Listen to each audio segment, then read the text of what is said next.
Hello, dearies. Welcome to episode 27 of this. I'm Sela, and this is season 3 finale. So, it is episode 9 and the season finale of season 3.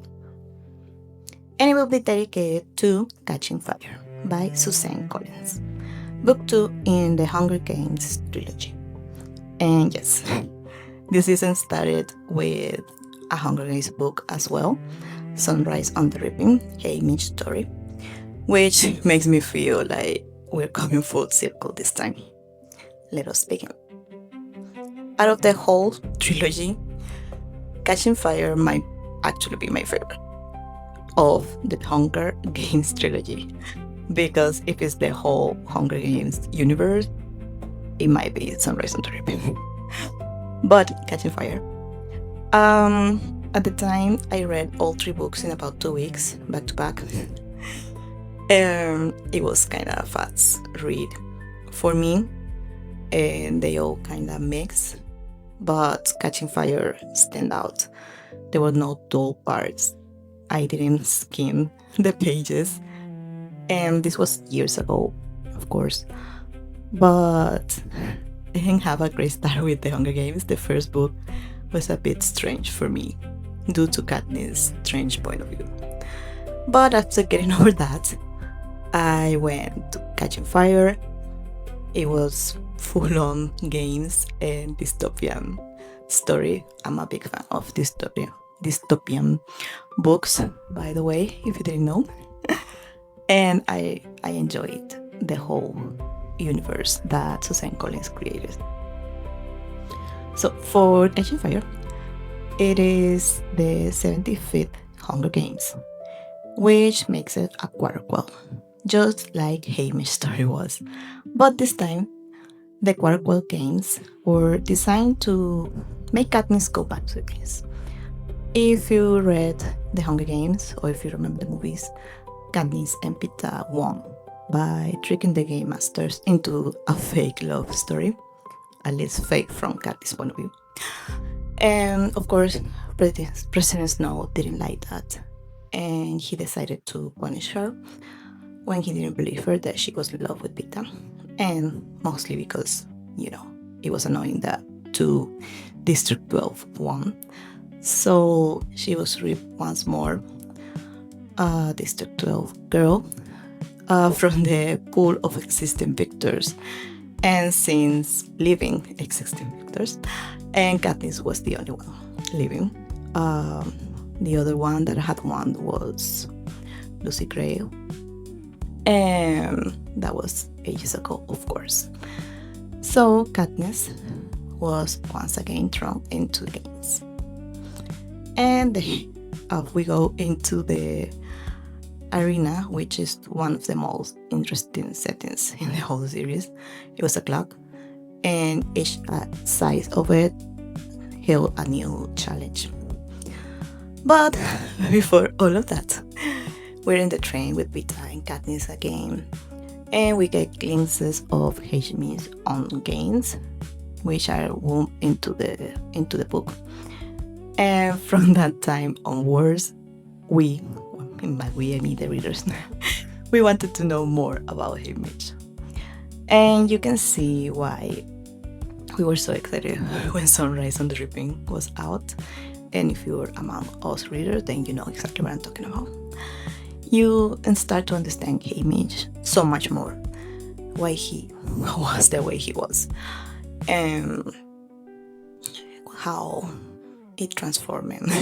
And even though in Catching Fire, the games that were shown that were recorded and edited and everything, as we know from Sunrise on the Reaping now, sorry, this is a spoiler, the games that were shown in Catching Fire were not exactly true, and the video footage that was edited from Haymitch's game made him seem like a trickster or like not a good person at all. And that is also something that we saw there, not completely, but we kind of knew that there was more to the story of Haymitch and everything.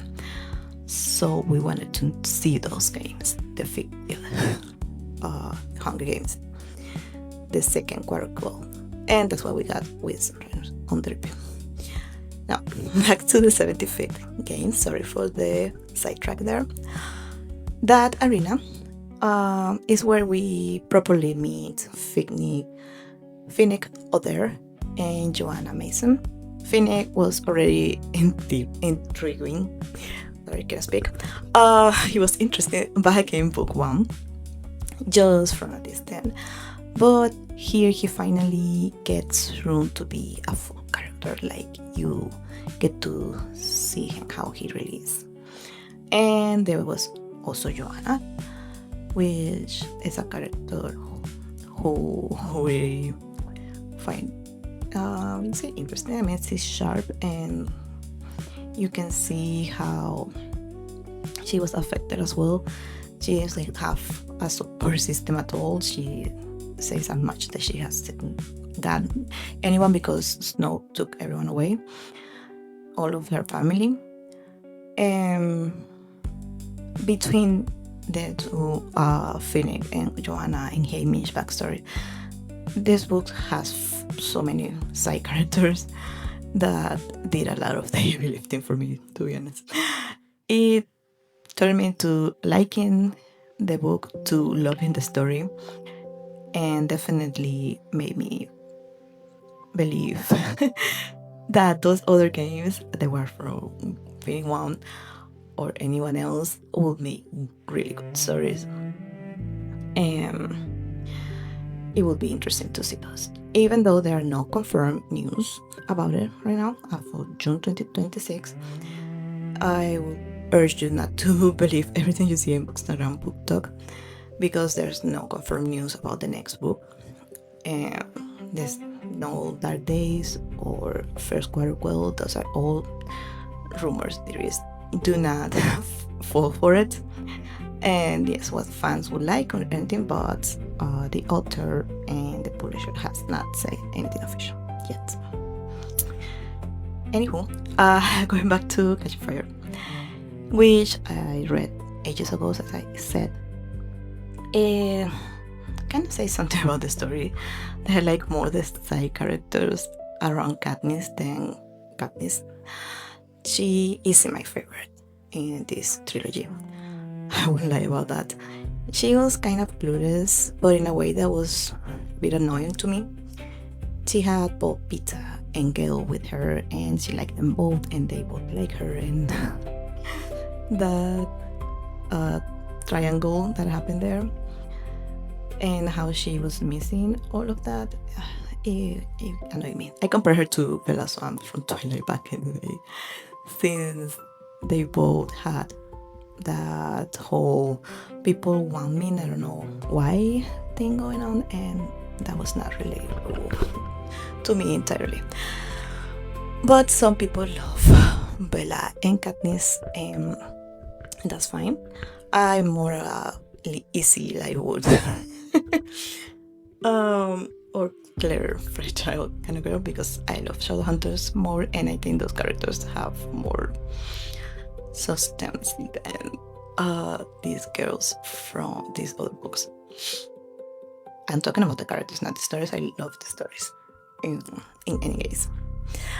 But yes, the story itself, the Hunger Games, and behind the game, starting to unravel, the capital being more strict, Haymitch past finally making sense to us, and Katniss being brought into everything that was happening, the rebellion and all. It made the book have more meat to it and more to the story. So it was a 5 stars for me, I think. I don't believe that I put all of them on Goodreads at the time. I mean, I said that I read them, but didn't put any stars on them. But yes, I do recommend it. And as a dystopian book, that would probably wreck you in the way that book lovers adore, and we definitely love having a book give us something to think about and makes us want to throw the book across the room. Yes, dystopian books maybe have the most chances of us doing that. But that aside, it is definitely a good read, and I do recommend it 100%. And that's it from me, dearies. That's all for season 3. The prequels and sequels start to finish. Thank you for listening through all of it. If you want to go deeper, the full trilogy review is up on eachpage.org. The link is always there in the description for you. And if you're enjoying the podcast, please make sure to subscribe and to comment and save this for later. If you're already subscribed, turn on notifications. And make sure to come back for season 4, which is coming soon, and it will look very different from what we have been doing so far. Drop me a comment before you go. Tell me who was your favorite character in Catching Fire. See you on the next one, dearies.